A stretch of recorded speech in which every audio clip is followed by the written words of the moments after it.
जैसे कि आप सभी जानते हैं कि आज है 2 अप्रैल। 2 अप्रैल को प्रतिवर्ष विश्व ऑटिज्म जागरूकता दिवस यानी कि वर्ल्ड ऑटिज्म अवेयरनेस डे मनाया जाता है, जो कि हमारी संस्था प्रतिवर्ष काफ़ी अच्छे से मनाती है। लेकिन इस वर्ष आप सभी जानते हैं कोविड की जो महामारी चल रही है उससे सारा विश्व परेशान है।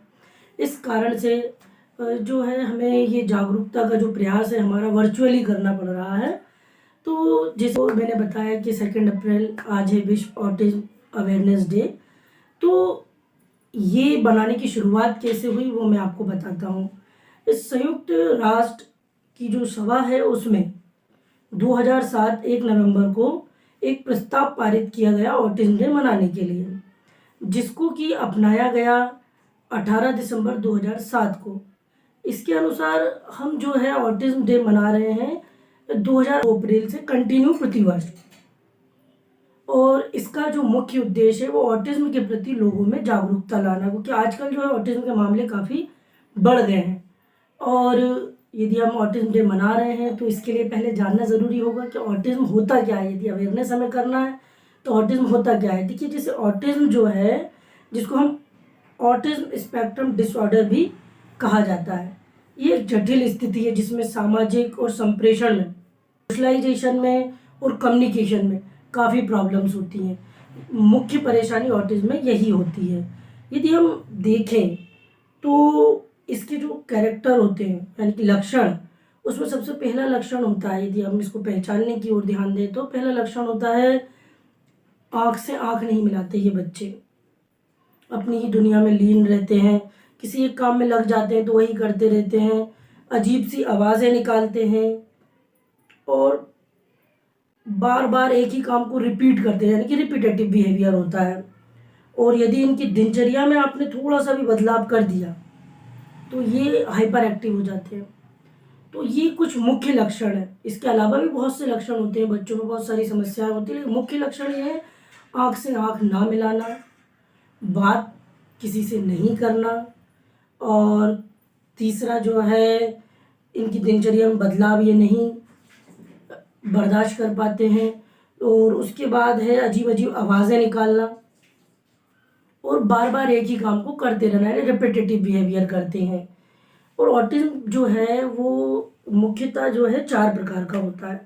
एक होता है एस्पर्जर सिंड्रोम। इसमें भाषा की कोई भी प्रॉब्लम नहीं होती, बच्चे को बोलने में कोई भी समस्या नहीं होती, जहाँ तक कि उसका आईक्यू लेवल भी औसत होता है, लो एवरेज होता है या एवरेज होता है। लेकिन इन बच्चों को अपने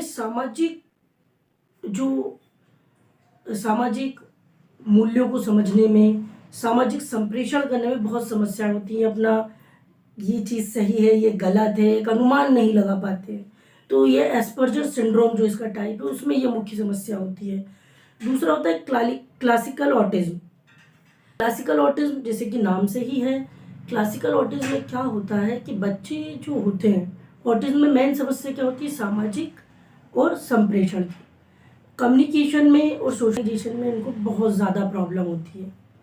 तो ये जो होता है ये कहलाता है क्लासिकल डिसऑर्डर या क्लासिकल ऑटिज्म बोल सकते हैं इसे।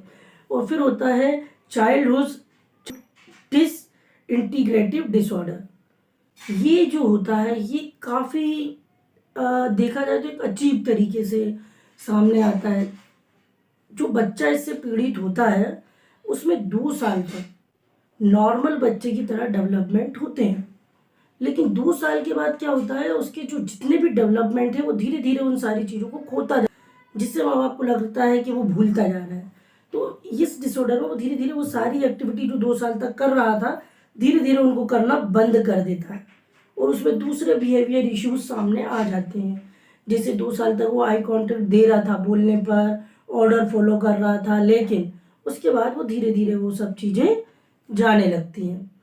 और चौथा है परवेसिव डेवलपमेंट डिसऑर्डर।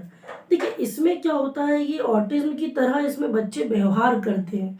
जब वो इसको डायग्नोज किया जाता है तो क्या होता है, बच्चे ऑटिज्म की तरह व्यवहार करते हैं। वो कभी कभी क्या होता है, बच्चों में डिले सामाजिक और संप्रेषण कौशल होता है। तो ये उन कैटेगरी की तरह तो नहीं होता, उनमें नहीं रखा जा सकता, लेकिन ऑटिज्म होता है। लेकिन इसमें क्या होता है, डिले होता है डेवलपमेंट, एक तरीके से सोशलाइजेशन और कम्युनिकेशन। तो ये सभी जो मुख्य प्रकार हैं ऑटिज्म के प्रकार हैं। ये मेरा बताने का उद्देश्य ये था कि यदि आप ऑटिज्म के लिए अवेयरनेस कर रहे हैं तो आपको पता होना चाहिए संक्षेप में कि ऑटिज्म होता क्या है व्यक्ति का, इसलिए मैंने आपको ये जानकारी दी। आशा करते हैं आप अपने समाज में और हमारे समाज में जो विद्यार्थी जिनसे परेशान हैं उन लोगों के प्रति अवेयरनेस लाएंगे। और समस्या ये है हमारे ऑटिज्म में कि बच्चों को जो हमारा समाज के लोग हैं वो समझ नहीं, और जिसे कि बोलते हैं ना अवेयरनेस की बहुत ज़्यादा कमी है। और इस अवेयरनेस को हम और आप आपस में मिलकर ही बढ़ा सकते हैं जिससे कि ऑटिज्म से पीड़ित बच्चों की ज़्यादा से ज़्यादा मदद हो सके। तो इस प्रयास को हम काफ़ी अच्छे तरीके से अपने विद्यालय में करते हैं, लेकिन परंतु इस बार जो है कोविड के कारण ये हमें नहीं मिल पाया मौका।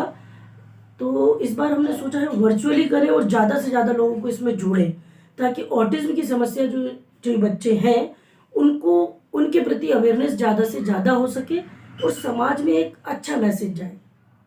और ऑटिज्म ही नहीं, कोई भी दिव्यांगता दिवस जो हम मनाते हैं उसका मुख्य उद्देश्य यही है कि जो बच्चे या जो व्यक्ति उस दिव्यांगता से पीड़ित हैं उनको समाज की मुख्य धारा में लाना। तो हम आशा करते हैं कि आप इसमें सहयोग करेंगे ऐसे बच्चों का। धन्यवाद। जय हिंद।